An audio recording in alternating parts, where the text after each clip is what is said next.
We're on our final episode of the season. I have in studio today Darryl Legge. I had some pretty epic adventures, and epic's a bit of an understatement. You'll see. It's been crazy. This season has been a grind. It was a tough year. I think every year we have different challenges. Hunting a Bowzone, we're bow hunting. It's difficult, right? We're in one tree, hunting in the cold, hunting in the elements, and you're hoping that these deer cooperate. Bit. Welcome to the Bowzone, where the big bucks roll. Draw back, let it fly, watch those endless skies.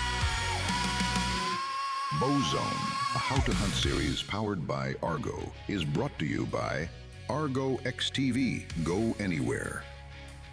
Escape Trailer, built for you. Zeiss, confidence in the toughest conditions.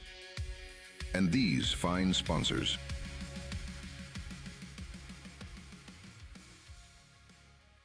Welcome back to the Bowzone, a How to Hunt series powered by Argo. We're on our final episode of the season, episode 6. I have in studio today Darryl Legge, no stranger to the Bowzone. You've had some incredible moments over the years. You recently were on a pretty sweet adventure with some other Bowzone members, which we'll get into a little bit later. Very exciting stuff. So what's going on? I mean, you were in the Whitetail woods. The season's now over, unfortunately. Give us a little recap, what you noticed, what you saw, what did happen, what didn't happen. Yeah, honestly, I didn't spend much time in the Whitetail woods. I've just been busy chasing sheep, busy with work. It's been a busy year.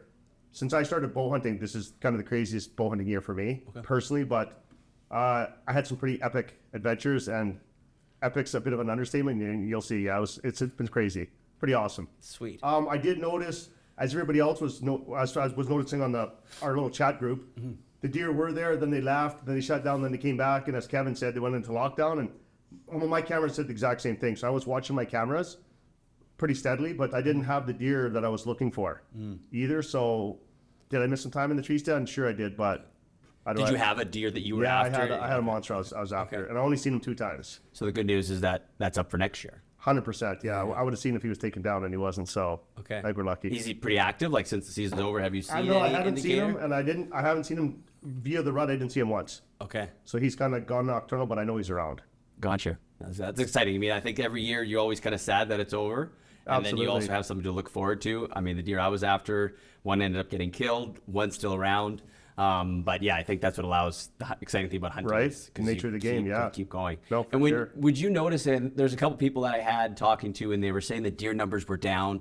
I know there's a lot of variables that go into that. If you're hunting a different property, if the food source has changed, if the weather's different, if there's snow, if there's not. Would you say there's any truth to that? Have you seen that, or what do you think?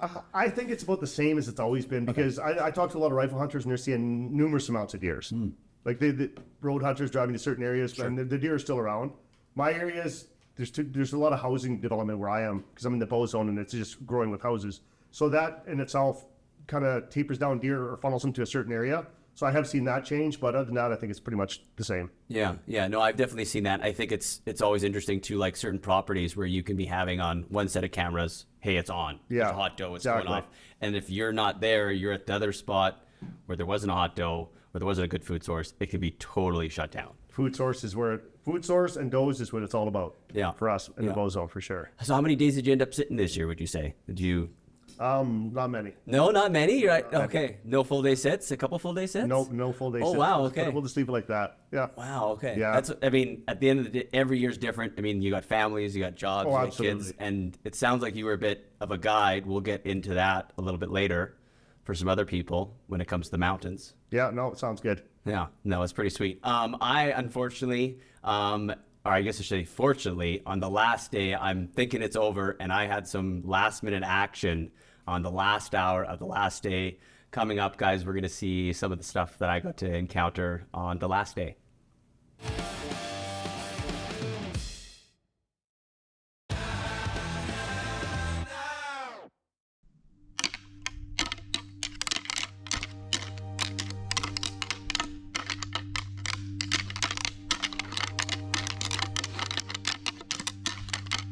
Last 3 hours of the 2025 hunting season. Yeah, still staying positive. Anything can happen. buck I was actually after got killed. One of the main deer, which, hey, congrats to that hunter. Keep doing a little bit of rattling, I think. The wind is not great. It's kind of blowing my wind back into this bush, but it's the last day. Trying all the stops. Stay tuned.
Bit.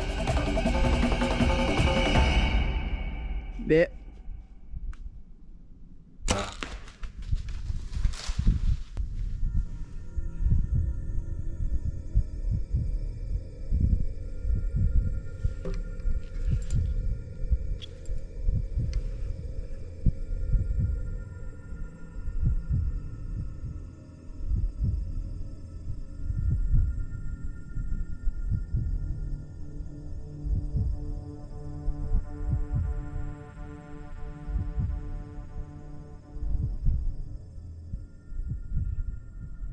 Got some meat in the freezer, baby.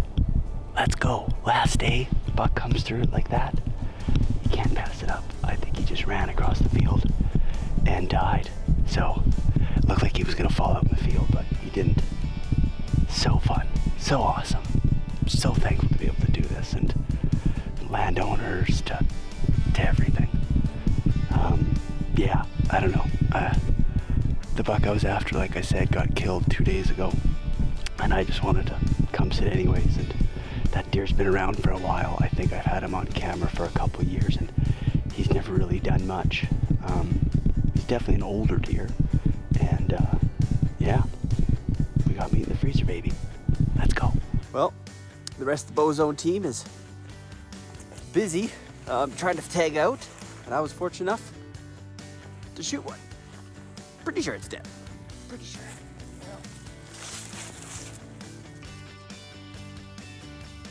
Blood blew right through. Awesome. There he is. Awesome. Maybe went from where I shot. It's got to be 150 yards. Very sweet. Awesome. A little high lung. I'd like to be 6 inches back, but that's perfect. Got a nice, yeah, perfect. Good eater. Well, that concludes 2025. So awesome. Passed a lot of deer this year. Looking for something special. Didn't see anything special. Last day when you get a gift like this, full of meat. So awesome.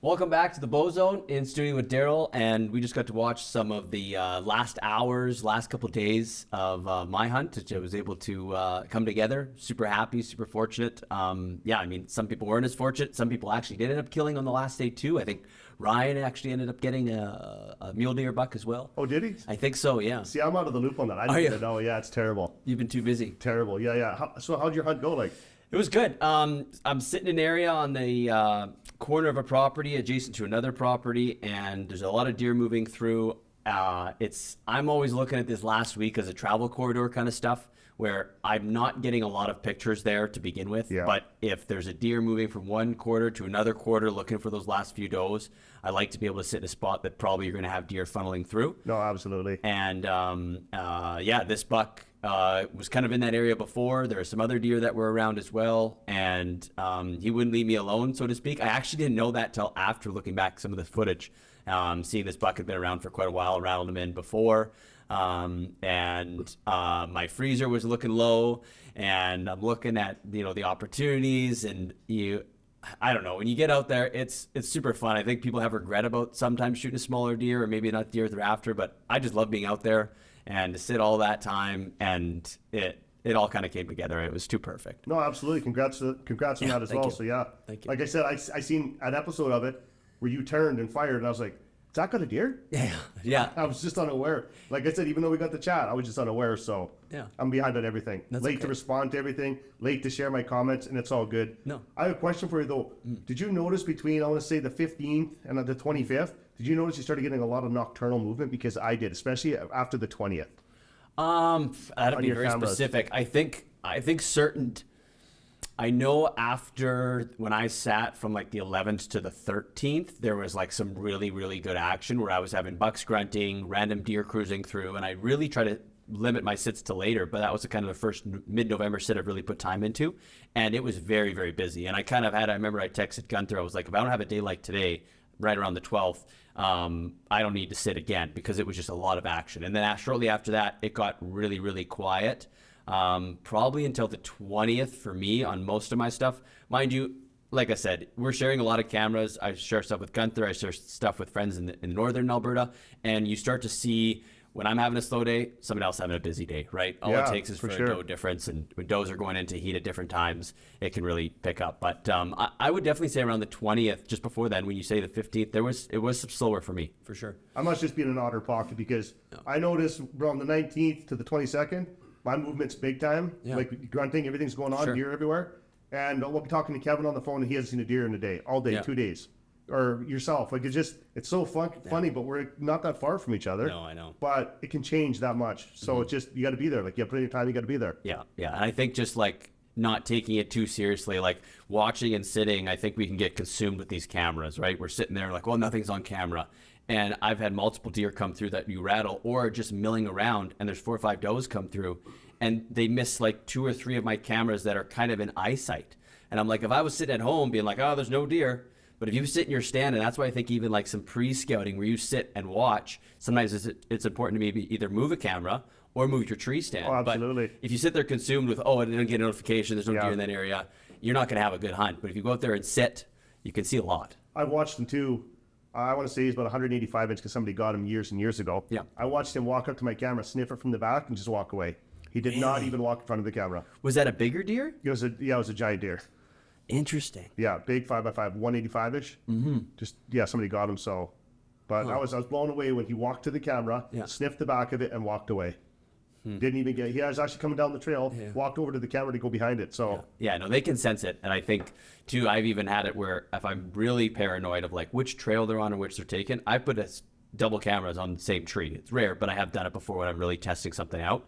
And you can totally see deer that'll come in and avoid one and go the other way. That, again, that camera is showing you one limited view on one tree in these acres of forest we're hunting, hoping that you're going to see it. Right? Before we go here, do you get a coyote too? I think you got a I coyote. did get a coyote, yeah. Michelle got a coyote. Michelle got a coyote, Is that yeah. your first coyote too? No, I've killed a couple coyotes. Okay, but congrats. Yeah, no. so Michelle got one too, I thought. Yeah, That'd no, be cool. it was good. A lot of our hunters had some action out there. Some ended up killing, some didn't. That's hunting. Stay tuned. Coming up next.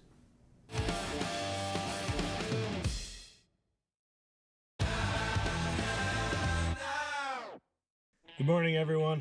Just rolled into the hunting spot. I have a big 5x5, tall, wide. I call him Duke. Super cool buck. Number one on the hit list for sure. He's been around here the last 3-4 days. There's a few does in the area. I think my odds are pretty good.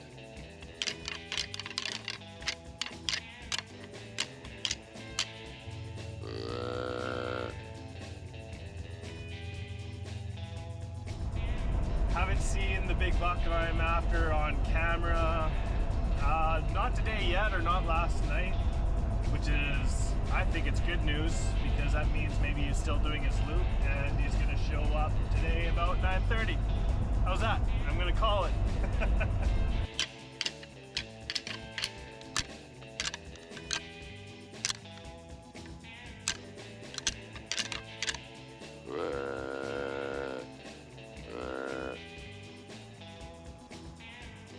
It's November 28th today. The spy points were slow last night, fortunately, or maybe it's a good thing. Maybe they hunkered down a little bit or moving somewhere else and they'll come to this spot today. I don't know what to think anymore. All my theories out the window. I'm just gonna go sit because that's gonna hopefully give me a chance. That's all I can do. That's all you can do, right?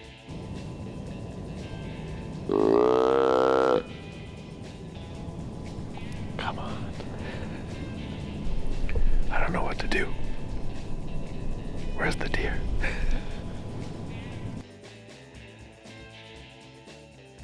As a whole, I thought it was a tough season to find the big whitetails. I don't know what it was, if it was the hot weather early on, or even in October, or the lack of snow in November, or the farmers tilling everything up maybe on the early side. I don't know what it was, but I struggled, and I think a lot of people did too. But I found 2 or 3 shooter bucks towards the end. One specifically I put my time into. I spent the last 4 to 5 days of the season sitting in the freezing cold. If it wasn't for the Code of Silence gear, there's no way I would have lasted in that tree stand. And guess what? I just found out today that a lucky bow hunter ended up harvesting that deer a handful of days ago. So a huge congrats to him. What an awesome deer. But I'm excited to see these other target bucks of mine in 2026. You never know, one could be an absolute monster. Anyways, if you shot one, here's to you. If you're eating tag soup like me, let's go find a giant next year. I think it's about 2 o'clock. Yeah, seeing a bit of movement, so hopefully the big guys come back to this area. I haven't seen them in a bit. For a year now. We'll see how it goes.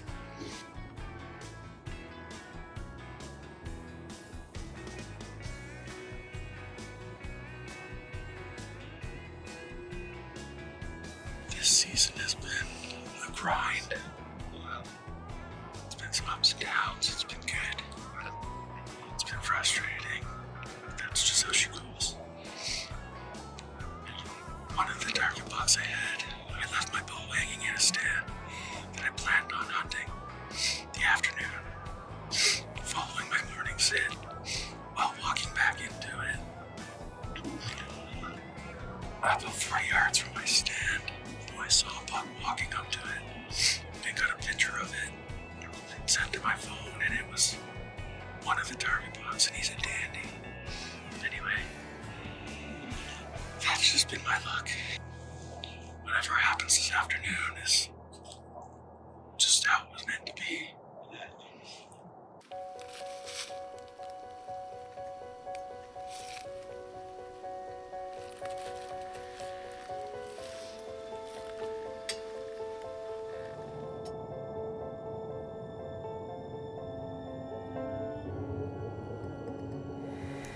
That's when you know it's cold.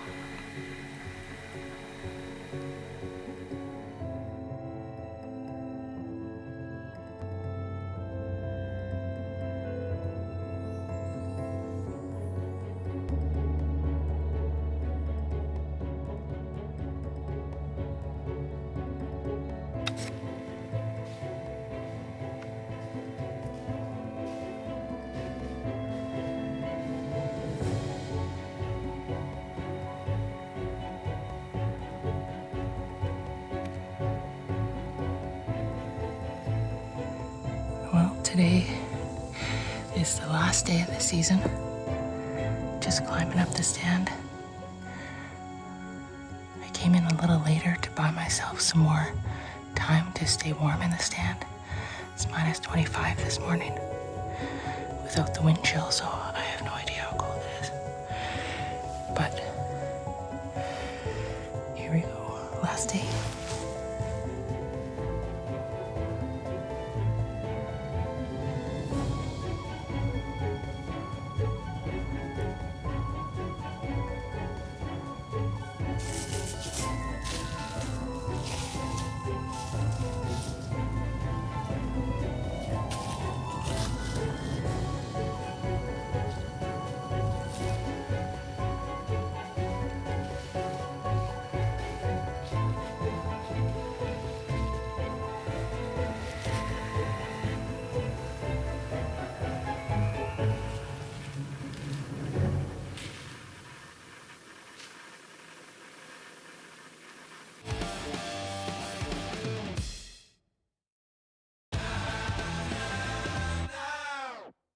Welcome back to the Bowzone. We just saw some packs from different hunters. It was a tough year. I think every year we have different challenges. I mean, Legge was out hunting, Nick was out hunting, Michelle was out hunting. There was some success, right? Blair had some kills, Louis had some kills, Keith killed, Kevin killed.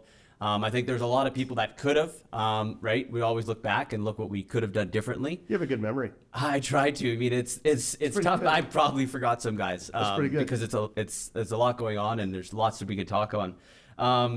Logan was an interesting situation. I mean, he was after a really big deer and actually ended up getting killed by another hunter. I think it's interesting to note that a lot of the hunts we're doing, we're all bow hunting. Most of us are in the bow zone.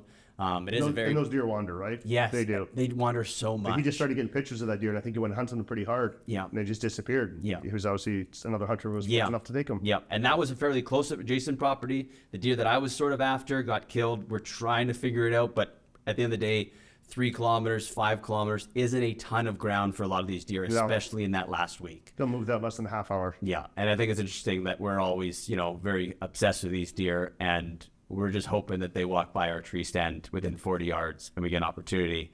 But little do we know that once it leaves that property boundary, somebody else might be able to shoot that deer.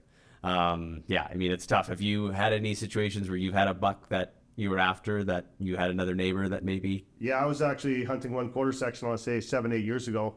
And at that time, there was an outfitter who was allowed to have hunters in. And this deer had like 7 different drop tines on it. It wasn't a giant frame deer. It was just really cool. Just 7 drop tines? It was pretty amazing. Yeah, I might have footage that somewhere, but it was pretty amazing. He came out in front of me at 80 yards, just panting really bad, and I could see the arrow sticking out. It was a low shot. So From another hunter? Yeah, from another hunter. And I tried everything to get him to come to me. And back then, we weren't shooting far.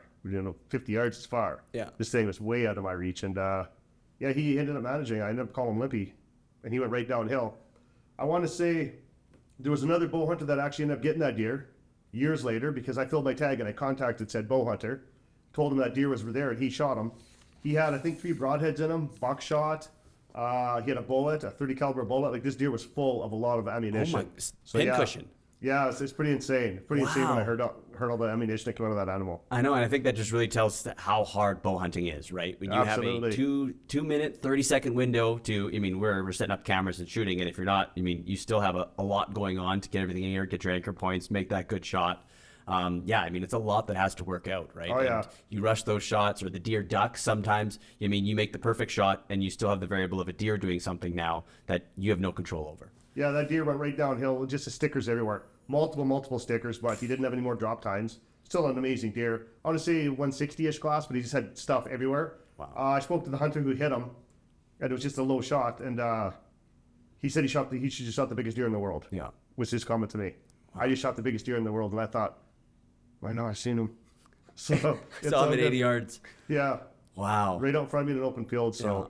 I think what's really cool too is because there is the annoyance, I think, sometimes where, your heart's set on a deer and ends up getting killed. But I think the community of what we have, even with our group of Bowzone hunters, but even the community of other bow hunters that you get to reach out through either having the show or through social media and speaking to some of these guys. I met some Dagner guys, and we were able to share some footage of deer that I was after that they had. And it was reassuring to be like, oh, that deer's still alive that otherwise I would have no idea about, but they're happy enough to share information. And I think that's cool. I think because it's a little bit different as a bow hunter because it's not as competitive, rifle hunters ripping around, driving on crown land. Because it's public, we kind of have our boundaries where we're hunting, where we're sitting. You're not maybe a little bit more flexible or maybe more lenient in giving out information. No, absolutely. So- But it's nice you can share that, like you said, with other hunters, yeah. right? When you learn stuff like that, you're like, wow, that deer's still around? Yes. I haven't seen it in a couple of years. Yes. Amazing. I It's have so a chance. cool. It's so cool. And I think, too, we saw in the show, we saw coyote issues, right? We had Louis' issue with his buck. Yeah, that was insane. Yeah. Fast. And That's the fastest I've ever heard. it's so fast, right? And I think because there's so many coyotes, I mean, it's a good incentive to do some damage control. I think we should call up Kevin. I think he's always good at putting those down come off Yeah, he season. likes that. But yeah, I mean, it's always a telltale. It's quick to discern, tough to discern. You shoot a deer. Do you go after it? Do you wait? Do you wait too long? Do you bump them? And it's tough, right? It's a kind of a. Do You got to rush go. in? You got to go with your gut instinct. I mean, we're filming, so we can go back and look at stuff really quickly. Yep. Like I did, a couple years ago, and I left my deer for 4 hours, gave him the 4-hour window, and Kevin Yeah. was with me. We went in there, and that deer was just half gone. Really? The coyote was feeding on it when I walked in there. I ended up zipping him, feeding on it. Oh, that's right. That's Yeah, right. It was that crazy. yes, It was yeah, actually yeah. crazy. Speaking of Kevin, you guys had some other crazy encounters. I don't think there's any coyotes involved, No. any close encounters with coyotes, but probably some mountains. Epic stuff. Yeah. Epic stuff. Stay tuned, guys. Coming up, we got some special guests in studio. We're going to see what you guys got up to.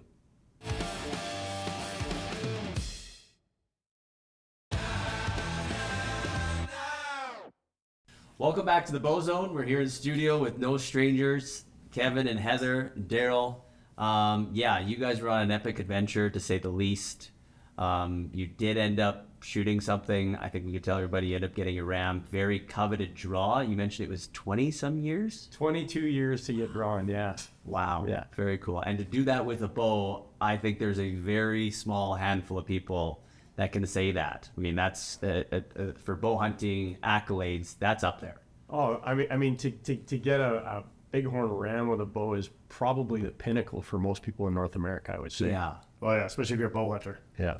That's super, super cool. And the scouting, I think a lot of people, you see the photo and they're like, oh, sweet, Kevin shot a ram. But there is so much. I've done a little bit of guiding, and there's so much that goes into that. I mean, the pre-scouting, the help setting up camp, just glassing, trying to locate something. I know you had some time in there earlier in the season. You mentioned you were in the mountains playing around. What goes into that? What's the first steps? You get your draw. Now what? You know what? The first thing you do is you decide who you want with you. And honestly, Yes. if you know Darryl lives for sheep. He's in the mountains 3 or 4 months a year, looking, watching, learning, that sort of thing. And right away I said, Darryl, hey, would you do this with me, with us? And of course I wanted Heather there. Heather's a machine in everything she does.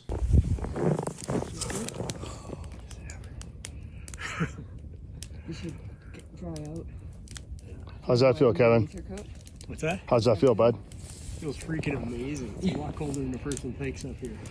Trying to start a fire here with these couple of Yahoos. I think yahoos, and I'll tell you something. It's all the stuff's wet, as you can see. We did remove the snow. That's smart enough. But try to start this wet stuff, like with the snow in it. It was really hard. And this lady here came up with a smart idea. Hey, I got some toilet paper in my pocket. I'm like, I got 2 rolls in my backpack. We didn't need to get my rolls out, but her little piece, and I actually had a little piece in my pocket too, and we got that. So we're okay right now. that's why I married her for toilet paper. Oh, nice. Right? So I'm just gonna get this log now, up on my foot, up on top. I just wanna make sure that caught in case it falls. Yeah, just hanging out up here, pretty high area. We left early, I think 6:30ish this morning, so stay tuned. Yeah, we're going back to Heather. We can call her a stud. She's a machine, man. She goes. I'm that guy, built different. It's all good. But every time I turned around, she was right behind me. Yeah. Big grin on her face, and I think I had more of a grin and giving her the grin. But yeah, all due respect, she goes, man. It's impressive. I didn't know she can go that hard. She can go. So were you guys kind of like, you guys have your camp set up. Are you guys glassing from camp? Are you guys kind of getting to the top parts and looking down? Or like kind of walk us through what your day would look like when you're actually now hunting? Well, let me take you a step back. Yeah. Even just deciding where we wanted to hunt. Yeah. You have to pick a spot, and unless you're going to hike, 10 or 15 kilometers a day with extreme elevation, I took a different approach. I picked an area that I thought was high percentage, talked to lots of hunters that got the tag in the past, and were successful. And where I thought, you know, was a higher chance to maybe kill a nice ram. And so I actually got Logan. I asked Logan if he would come in and help set up a base camp. And so we went in kind of right before things got really going in November. And he and I worked hard. He cut a lot of firewood for us. And yeah, we set up a base camp and then kind of let it be for a few days. It was really dry conditions. So the breeding season, the ewes weren't really in heat yet. So we just kind of let it be, and we got going on the 15th. So Darryl and I went in first. Heather couldn't go right away. And from then on, we just kind of made our decisions day by day based on conditions. We did enjoy some pretty spectacular rut activity though from those rams. Like we were kind of in a bowl and you could just hear them cracking heads, and it was pretty neat to see. I've never witnessed that. How far away can you hear ram? I'm assuming loud. I've seen videos. I want to say a couple of K. Oh, really? Yeah. Easily a couple K. We would actually lay in bed and we could hear rams bashing. Yeah, it's pretty cool. Really? Yeah, it's something to see. I mean, to get that draw like Kevin got was just amazing. But to be invited was spectacular. But to see bighorn sheep in the rut that's something a lot of people don't get to And for some people do. who don't know, that's late November. That's Yes. always a late November. Correct. After the 15th, you guys would say, is a good hot? Yeah. Okay. Yeah, 15th They say the on. later it goes, the better it gets. Gotcha. Yeah. The last week is spectacular. And you're obviously battling more snowy conditions at that time. I guess that's a trade-off for high rut activity. You want that. Yeah, you want Yeah, that. you want that. You know, as soon as the snow came for us, that's when things really turned on. That's when we really started seeing more ewes, more rams moved in. They started moving down a little bit off the cliffs. The It's rams incredible. started following like the does and all that stuff. Yeah, for sure. Very cool. Ewes. Ewes. That's okay. You're still in pace. Yeah, then you're good. We know what you meant. Does, ewes, Yeah. females. Right. it's all The the brain, same. it's fine. That's all good. Is there any noises you're hearing in the rut? Like, are they communicating at all? Like talking? Are you grunts? Obviously, you're grunts. But are you guys? Is there bang, mewing? Is there anything going on? You hear different sounds, but Okay. in the past, I've actually used a grunt call to call in rams, and I have actually called rams in using a grunt, twice actually. So yeah, they do make different noises for sure. Interesting. And is that something that you could rely on, or is that just kind of something fun you could do? Like you guys are obviously working and working down in towards sheep are. You're not sitting there and calling per se. Everything's circumstantial, really. I would always be equipped with those things. Decoys are great. We didn't use decoys on my trip, but we did have some. But we just didn't. Yeah, I've used decoys before too, and they were made out of plywood.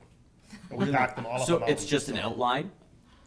An outline of that? Like you're just making an outline of Yep, that? correct. Okay. An outline of a sheep, a ewe. Very Well, cool. I've actually got photo imaged ones on Coroplast, so that's ultra light. He's a lucky guy. Yeah. No kidding. Well, I never got to be in any mountains. I got to be in some tree stands. We're going to come back and talk to you guys more about that epic adventure.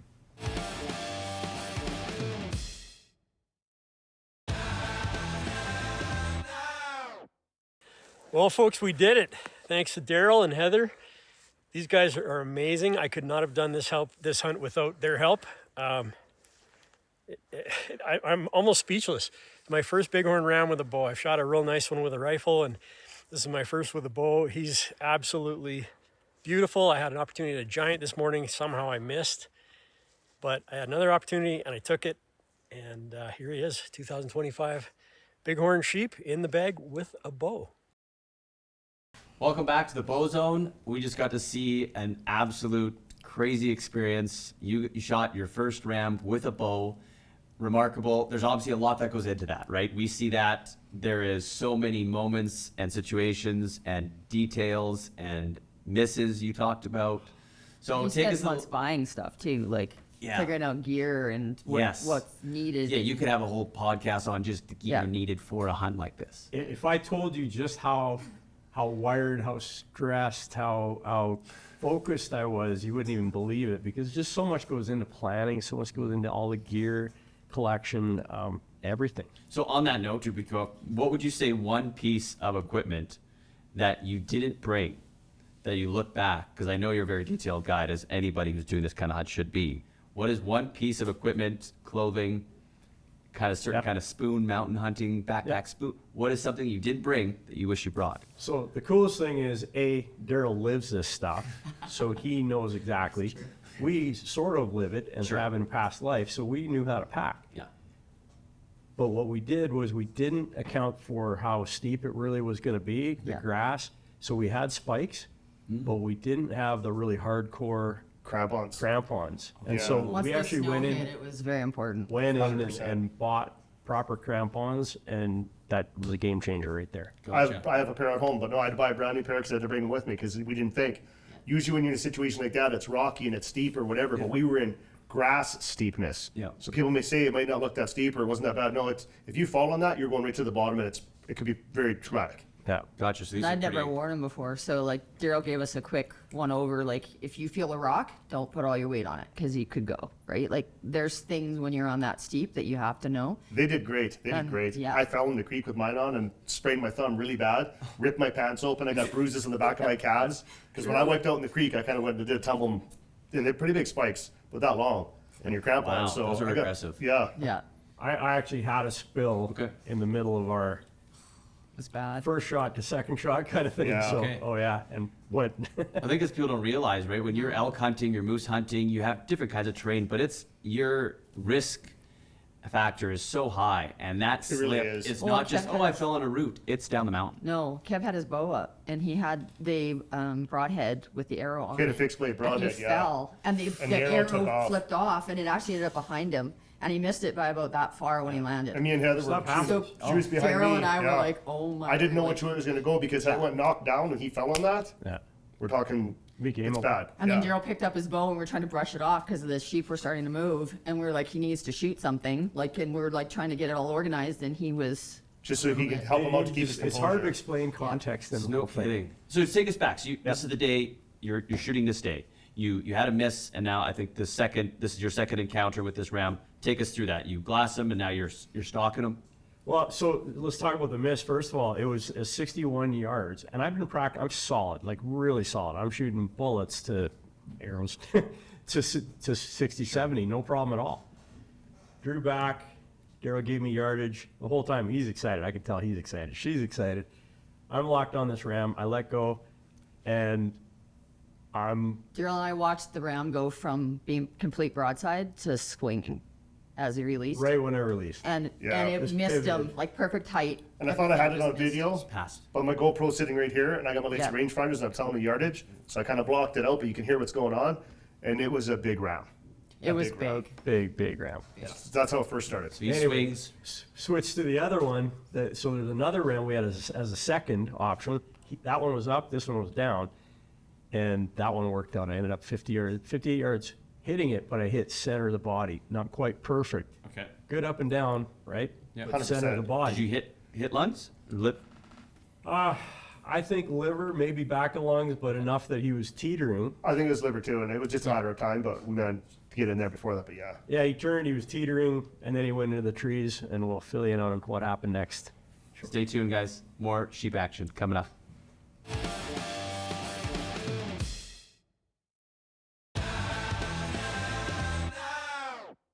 So we're back. You just take your shot. You're centered him. He's running off. You said he's teetering a little bit. Yeah, he was wobbling. He was looking like he was going to fall, actually. And then ultimately he went down into some trees. And I'm thinking, uh-oh, like we got to wait here. Anyway, long story short, probably 45 minutes. We kind of moved in, maybe an hour even.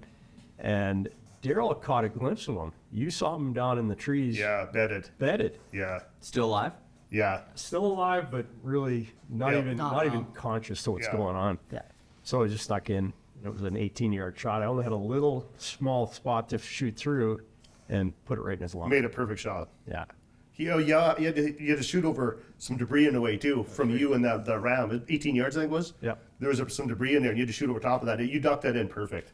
So I've been able to be a part of a couple of sheep hunts, and sheep meat I think is very good. And people argue that it's because you work the hardest for it, which is why it tastes so good. Yeah. How much meat do you end up getting out of a bighorn?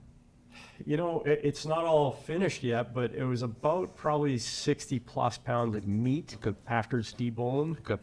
Maybe a little better than that, but I would say that's probably pretty close. Maybe 70. Just I want to say around 80, but yeah, that's close enough. 5-10 pounds here doesn't matter. yeah, maybe. Yeah. Yeah. So you shoot that, you pack it up, quarter it, skin it out, or you end up doing, I'm assuming, a full body shoulder mount. I don't know what I'm going to do yet. Probably a shoulder mount. We'll see. That's so exciting. So you pack it out, bring it back to camp, and now obviously there's a whole lot more that goes into that. now you got to get everything out. Yeah, so I have to tell you this, okay? So with Darryl, one of Darryl's things is whenever he goes on sheep hunts, he likes to haul the sheep. Like the full body, you're putting the full thing on your neck and walking it out like a lamb. Pretty much. This guy, does. so I said, He's a well, machine, you know, man. we said let us divvy up the Crazy. weight. Well, Yeah. Darryl doesn't like that. Darryl kind of insists on taking the whole thing. This guy actually carried the whole sheep down himself.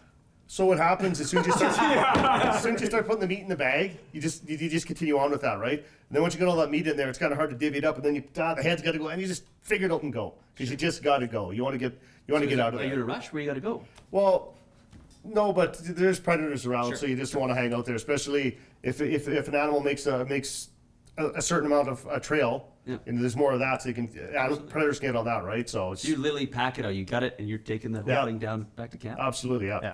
So how are you wrapping this around you? How do you do in a that? backpack. We deboned it. Okay. I thought.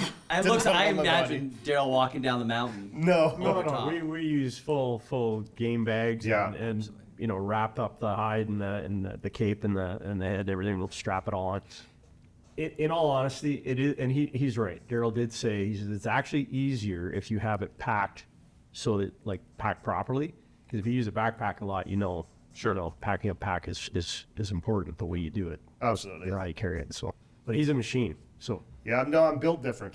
So if there's He is built different. people can reach out to you if they're looking at other sheep adventures. Like, hey, I got a sheep hunt. I just got a 22-year draw. Yeah. There's a guy I saw in Bowzone. Yeah, I'm only 55. I got another 6 years, I think. At least 6 years, maybe 7. That's so cool. We can get it done. That's so cool. No, I think it's really cool to have, I mean, we're obviously all focused on the Bowzone specifically, or bow hunting, but it's not just deer, right? We have moose hunts going on, we have elk hunts going on. You guys have your sheep, which, I mean, that's I remarkable. survived. And yeah, I I mean, survived 6 nights or something with you guys. with these With two us. guys in a tent. Yes. Guys in a tent. All credit to you. Good job. You did. It's just so cool. You're pretty awesome, man. You're pretty awesome. And going in, you were unsuccessful this year with the deer, unfortunately. No, I had some family stuff going on, so Yeah. I didn't really get to sit like Sure. I normally would. So I had very split attention this year. Gotcha. So just being able to go with Kevin was a highlight for me, and he had a great season. So Yeah. he deserved it. No, I think when that comes across your table or your email, when you realize you get your draw, and I think Oh, it was everything done. goes on Yeah, hold. we knew. and she did get a really nice moose. Yes, yes, very Yeah. good. And we were watching that, and even just the patience you had with that, I still remember that, which is tough because when you see that meat standing there, Right. I don't know. I mean, I get the urgency when it's a moose hunt compared to way more than deer. And he came in grunting hard. Let's get it done. So- Let's get it done. Right? Yeah. That's so cool. But I mean, there were some big deer. I think maybe you touched the bow chat or some Bowzone chat, group chat of a big deer that didn't get shot, Yeah. but that is on the table for next year. My deer from last year showed up, like all of a sudden, first time in the year. And then we had another nice one that was on the same stand that I never saw again the rest of the season. So cool. So Yeah, I mean, that just goes into it, right? Not everybody killed this year. Some people had some last minute almost success. Some people had their deer they got killed. It's part of the hunt. That's part of the hunt, right? We're hunting a Bowzone. We're bow hunting. It's difficult, right? We're in one tree, hunting in the cold, hunting in the elements, and you're hoping that these deer are cooperating. And That's a lot of hunt. It's a lot going on. Nope, for sure. But it's been an awesome season. This is season 6. Thank you so much for watching from all of us at the Bowzone. This was a fantastic year. Some great hunts to finish it off with a sheep hunt. and I Mike can't- Michelle got a deer. And Mike Bashan got here. Miracles can happen. Yeah. Inspiration to us all. We love you, apparently, Mike. Hey? Yes. Yeah. Good job, bud. No. Thanks for all of us. Thanks for watching Bowzone season 6.